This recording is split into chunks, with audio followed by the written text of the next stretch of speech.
Welcome to the series of ENG 101 short lectures. ये ENG 101 की short lectures series की video है। Complete series इस चैनल के ऊपर अपलोड की जा रही है और आज की वीडियो के अंदर आपको लेक्चर नंबर 14 करवाया जा रहा है। तो शुरू करते हैं आज के ऐसे ट्यूटोरियल को। So understanding facts and opinion. Facts और जो ओपिनियन होते हैं इनको अंडरस्टैंड करना। पिछला लेसन जो है उसमें काफ़ी डिटेल में आया है, लेकिन यहाँ पर भी आपको थोड़ा बहुत करवाया जा रहा है ताकि आप आगे अच्छी तरीके से समझ सकें। तो फैक्ट जो है उसको डिफ़ाइन किया जाता है एज अ स्टेटमेंट के तौर पे जिसको ऑब्जेक्टिवली तौर पर वेरीफाई किया जा सकता है एविडेंस के ज़रिए। हम एविडेंस के ज़रिए मालूम कर सकते हैं कि ये जो बात की जा रही है फैक्ट है या नहीं है। जैसे कि फ़िज़िकल प्रूफ हो, कोई किसी भी चीज़ का कोई फ़िज़िकल प्रूफ है उससे हम पता कर सकते हैं। डॉक्यूमेंटेड टेस्टिमोनी है, उसके ज़रिए भी बहुत सी चीज़ें हैं जिसके ज़रिए हम फैक्ट्स को कर सकते हैं। अगर हिस्ट्री का कोई है तो हिस्टोरिकल डॉक्यूमेंट्स के ज़रिए, इसके अलावा डेटा के ज़रिए, साइंटिफिक डेटा वगैरह के ज़रिए, मेजरमेंट के ज़रिए। जैसे कि एग्जांपल है नीम ट्री हाइट की।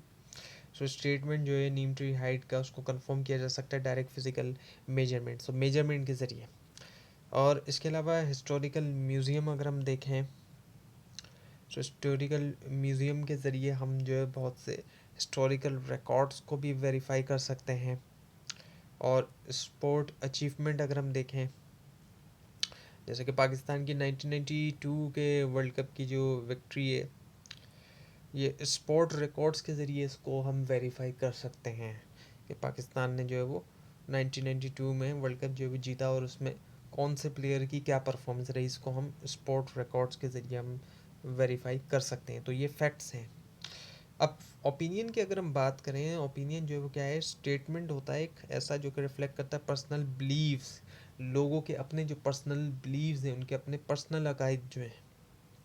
इसके अलावा उनकी अपनी फीलिंग, उनकी अपनी पर्सनल फीलिंग क्या है, या फिर उनकी अपनी जजमेंट जो है वो क्या है, और जो कि प्रूफ नहीं किया जा सकता ट्रू या फॉल्स ऑब्जेक्टिवली तौर पे। ऑब्जेक्टिवली तौर पे हम उसको ट्रू या फॉल्स नहीं कर सकते, अब हर किसी का अपना ओपिनियन होता है। और इसमें कुछ ख़ास वर्ड्स जो आते हैं जिनसे हम पहचान सकते हैं कि ओपिनियन की बात की जा रही है। उसमें ब्यूटीफुल, बेस्ट, वर्स्ट। जैसे कि आप ब्यूटीफुल ट्री, तो अब एक शख्स उसको ब्यूटीफुल कह रहा है, दूसरा उसको ना कहे, तो ओपिनियन की बात हो गई। तो अब ये जो आपको एग्जांपल बताई गई ये बताती है कि ओपिनियन जो वो बेस करते हैं, जो वेरी करते हैं एक्चुअली पर्सनल टेस्ट के ऊपर, जजमेंट के ऊपर। और ये फैक्ट्स से अलग हैं, क्योंकि अब एक ट्री को कोई एक शख्स ब्यूटीफुल कह रहा है, दूसरे शख्स को हो सकता है वो ट्री ब्यूटीफुल ना लग रहा हो। ये पॉसिबिलिटी है और ऐसा होता है, ये ओपिनियन बेस्ड वाली चीज़ होती है। सो इम्पोर्टेंस की हम बात करें रिकग्निशन की, सो रिकग्नाइज करना ओपिनियंस को क्रूशल होता है क्रिटिकल रीडिंग और अंडरस्टैंडिंग के लिए सब्जेक्टिव वर्सेस ऑब्जेक्टिव इन्फॉर्मेशन, ताकि हमें पता चले कि कौन सी सब्जेक्टिव और कौन सी ऑब्जेक्टिव है। हमें पता चले कि फैक्ट कहाँ है और कहाँ ओपिनियन है, कहाँ अपनी जो एक राय दी जा रही है और कहाँ पर जो है वो एविडेंस के साथ बात की जा रही है। सो identify value words and mask opinion. अब वैल्यू वर्ड और मास्क ओपिनियन की हम बात करते हैं। वैल्यू वर्ड्स जो होते हैं ये सब्जेक्टिव डिस्क्रिप्टर्स होते हैं जो कि एक्सप्रेस करते हैं जजमेंट, ना कि ऑब्जेक्टिव रियलिटी को। और जो वर्ड्स हैं अगर हम उनकी बात करें, उसके अंदर good, bad, great, worst, lovely, disgusting ये आ जाते हैं। ये वर्ड अक्सर आते हैं ओपिनियन स्टेटमेंट में और सर्व करते हैं इंडिकेटर कि कंटेंट जो है वो फैक्चुअल नहीं है। फॉर एग्जांपल जैसे कि इट्स बैड वेदर, ये सब्जेक्टिव इंटरप्रिटेशन है। और जबकि इट्स रेनिंग आउटसाइड एक ऑब्जेक्टिव ऑब्जर्वेशन है, क्योंकि वहाँ पे वो ऑब्जर्व की गई है और कि रेन हो रही है। सो रिकग्नाइज करना वैल्यू वर्ड्स को ये हेल्प करता है रीडर को कि वो फ़र्क कर सकें जो फैक्चुअल रिपोर्टिंग हो रही है और एक तरफ जो पर्सनल इंटरप्रिटेशन की जा रही है। और इसी के ज़रिए, इस एबिलिटी के ज़रिए क्रिटिकली जो असेस किया जाए written material. So example of opinion mask as fact. तो ओपिनियन जो है वो कभी कभी ऐसा भी होता है डिस्कस्ड हो जाते हैं फैक्चुअल स्टेटमेंट के तौर पर। ऐसा हो जाता है कि फिर उनको बहुत मुश्किल होता है कि आइडेंटिफाई करें, बहुत मुश्किल है। और एग्ज़ाम्पल अगर हम लें मास्क ओपिनियन की, तो वो ये है कि the economy has been in the worst condition for 4 year. और इसके अलावा ये कि none of the candidates for the nazim's post is well qualified. इसके अलावा frozen meat taste as good as fresh meat. अब ये स्टेटमेंट्स लगते तो फैक्चुअल हैं, लेकिन इनके अंदर सब्जेक्टिव जजमेंट है जिनको यूनिवर्सली तौर पर वेरीफाई नहीं किया जा सकता।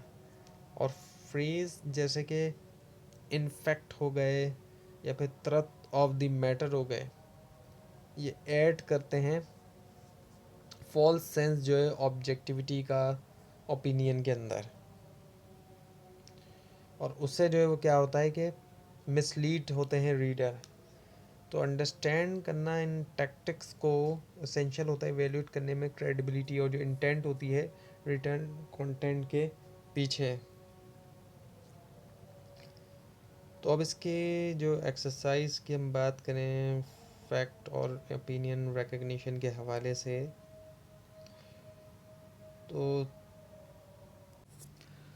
एग्ज़ाम्पल अगर हम लें तो my brother Aslam is very handsome. अब ये जो एक ओपिनियन बेस्ड सेंटेंस है। और इसके अलावा last night there was an accident on the highway, ये जो एक फैक्ट है। इसके अलावा ostriches do not hide their heads in the sand, ये जो है फैक्ट है। तो इस तरह की एक्सरसाइजेज जो वो हेल्प करती हैं स्टूडेंट्स को कि अप्लाई करें, अपनी नॉलेज डेवलप करने के अंदर एबिलिटी के क्रिटिकली इवेल्यूएट करें। जो रोज़मर्रा के स्टेटमेंट्स हैं, आप जो भी स्टेटमेंट्स को रीड करें उनको आप चेक करें, देखें कि क्या वो फैक्ट्स हैं या वो ओपिनियन हैं। सो यही फ़र्क है फैक्ट्स और ओपिनियन के अंदर कि ओपिनियन से पर्सनल जजमेंट, लोगों की अपनी पर्सनल जजमेंट वगैरह, उनकी अपनी जो भी पर्सनल राय वगैरह होती वो होती, जबकि फैक्ट्स वेरीफाइबल स्टेटमेंट्स होते हैं, ऐसे स्टेटमेंट्स जिनके पीछे कोई एविडेंस होता है और हम पहचान सकते हैं कि ये फैक्ट्स हैं। तो यकीनन किसी न किसी एविडेंस के वजह से जो है वो बात की जा रही है। जब फैक्चुअल कोई भी स्टेटमेंट होगा तो वो एविडेंस बेस्ड होता है। अब स्टेटमेंट जैसे कि Poe is the greatest horror writing and Lovecraft stories are far more horrible, ये जो ये ओपिनियन है, फार मोर हॉरिबल ये ओपिनियन है। इसके अलावा ये कि पो left the university because he couldn't पे हिज डेट, ये जो है फैक्ट है। तो इस तरह की एक्सरसाइज डेमोन्स्ट्रेट करती हैं कि कैसे बायोग्राफिकल और इवेल्यूटिव कंटेंट जो है वो मिक्स हो सकता है और कैसे रीडर जो है वो फ़र्क करें ऑब्जेक्टिव इंफॉर्मेशन और subjective commentary. Now the time sequences in scientific text. Scientific text जो है अक्सर इनमें यूज़ किया जाता है टाइम सीक्वेंस इंडिकेटर स्ट्रक्चर करने के लिए, इंफॉर्मेशन और क्लैरिफाई करने के लिए जो प्रोग्रेशन होती है इवेंट्स या प्रोसीजर्स की। और कॉमन जो इंडिकेटर्स होते हैं उनमें शामिल होता है इनिशियली, सब्सिक्वेंटली और इवेंचुअली। ये वर्ड्स जो है वो हेल्प करते हैं रीडर्स को कि फॉलो करें लॉजिकल फ्लो जो एक्सपेरिमेंट्स का, इसके अलावा ऑब्जर्वेशन या जो हिस्टोरिकल डेवलपमेंट है। और अंडरस्टैंड करना इन मार्कर्स को जो है क्रूशल होता है इंटरप्रेट करने के लिए साइंटिफिक राइटिंग जो है एक्यूरेटली, क्योंकि प्रोवाइड करते हैं कॉन्टेक्स्ट भी और कंटिन्यूटी भी। तो अब यहाँ पर जो है वो एम्फेसाइज किया गया है कि रिकग्नाइज करना जो टाइम सीक्वेंस है ये बढ़ाता है, इन्हेंस करता है जो कॉम्प्रिहेंशन है, और अलाउ करता है रीडर को कि वो बेटर एनालाइज करें कॉज एंड इफ़ेक्ट और रिलेशनशिप जो है साइंटिफिक नरेशंस के अंदर, नैरेटिव्स के अंदर। अब इसको कंक्लूड करते हैं और इसकी समरी देखते हैं आज के इस ट्यूटोरियल की। तो आपको जो है वो फ़र्क बताया गया है कि फैक्ट्स और जो ओपिनियन है उनके दरमियान फ़र्क किया जाए, किस तरीके से किया जाए रिटर्न टैक्स के अंदर। फैक्ट्स जो है वो वेरीफाइबल होते हैं, उनके पीछे कोई ना कोई एविडेंस होता है और ऑब्जेक्टिव होते हैं, जबकि ओपिनियन सब्जेक्टिव बेस होते हैं जो कि वेरी करते हैं पर्सन टू पर्सन। रीडर्स को एहतियात से काम लेना चाहिए जब वो आइडेंटिफाई करें मास्क ओपिनियन। कुछ ऐसे ओपिनियन होते हैं मास्क ओपिनियन जो कि फैक्ट्स लग रहे होते हैं, और मिक्स स्टेटमेंट्स भी होते हैं उनको भी, ताकि इवेल्यूएट करें कंटेंट को क्रिटिकली। सो अंडरस्टैंड करना टाइम सीक्वेंस इंडिकेटर जो है साइंटिफिक टेक्स्ट में मदद करता है फॉलो करने में प्रोसीजरल लॉजिक और नैरेटिव फ्लो, और ये स्किल्स कलेक्टिवली बढ़ाते हैं रीडर्स की एबिलिटी के इंटरप्रेट करें, एनालाइज करें और रिस्पॉन्ड करें जो रिटर्न मटेरियल है उसको क्लैरिटी के साथ। तो ये था आज का ट्यूटोरियल। आपको इस बारे में कोई क्वेश्चन है और अगर इसमें कोई मिस्टेक भी दिखाई दे ज़रूर हाईलाइट कीजिए। और इस पूरी सीरीज़ को देखने के लिए और मिड टर्म और फाइनल टर्म एग्जाम्स की प्रिपरेशन के लिए इस चैनल को सब्सक्राइब कीजिए, बेल आइकन के ऊपर क्लिक कीजिए। Thanks for watching this video and best of luck.